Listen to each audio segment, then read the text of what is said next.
It was only 2 years ago that Trouba was named the captain of the Blue Shirts. The Trouba Train was regarded internally as a reliable and hard-nosed defenseman, while his reputation around the league made him a player to be feared. But somehow, in one season, Trouba went from a star to a liability.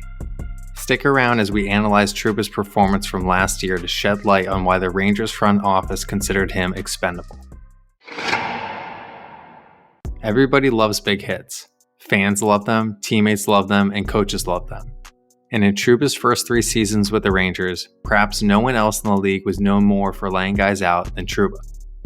Whether it was open ice or along the boards, Trouba was a man to be feared, and he undoubtedly made the New York Rangers a tougher team to play against. This playoff hit against Meyer is probably the best example of what he was notorious for.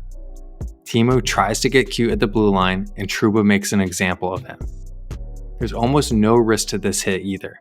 If he misses, he has plenty of support to cover him up. I call this a green light hit.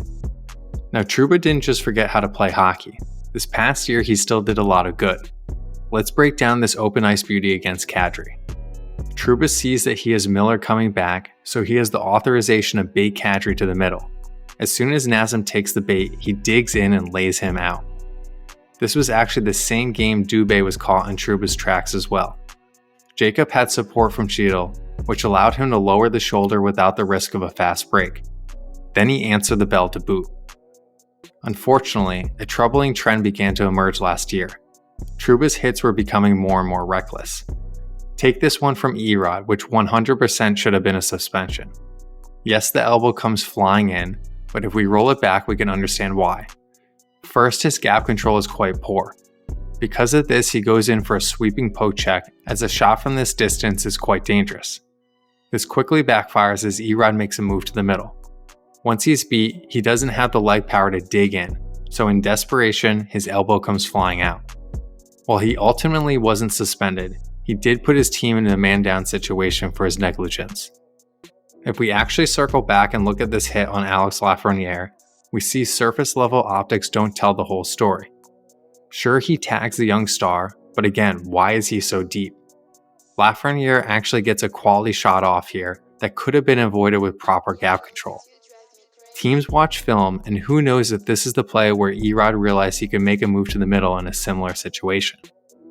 Earlier, we showcased some nice step-ups when Trouba had support or when heads were down, but in this play against Florida, you have Luosterainen who is fully aware of Trouba. Watch how he shoulder checks for Trouba's intentions and purposely fades away from the D, giving him more time to avoid contact and make a play. Now, I'm not going to pretend Montour wasn't shot out of a cannon on this play, but this was clearly at the end of his shift, hence the changing, and Trouba didn't even try to keep a stick in the lane. It's ultimately a poor decision and poor technique. And while this didn't lead to a goal, another poor decision to make a hit did later in the series. We broke down this OT winner from Reinhart on our TikTok and Instagram, as this was a real head scratcher. The PK is not the time to traverse cross country to make a hit, and yet Trouba does. This not only opens up a direct lane to Barkey, but then Rhino slides into the area where Jacob should have been for a one-timer. Just a brutal way to lose a game. Now, there's never been crazy expectations for Trouba to be an offensive threat, but when his used to be strengths like reliability and big hits start to cost his team in big moments, especially due to questionable decision making, it's no doubt concerning. Of course, there's always more than meets the eye, with injuries, off the ice stuff, and even coaching, and by no means am I rooting against Trouba. But it's clear the Rangers front office saw this troubling trend and tried to make a move because of it.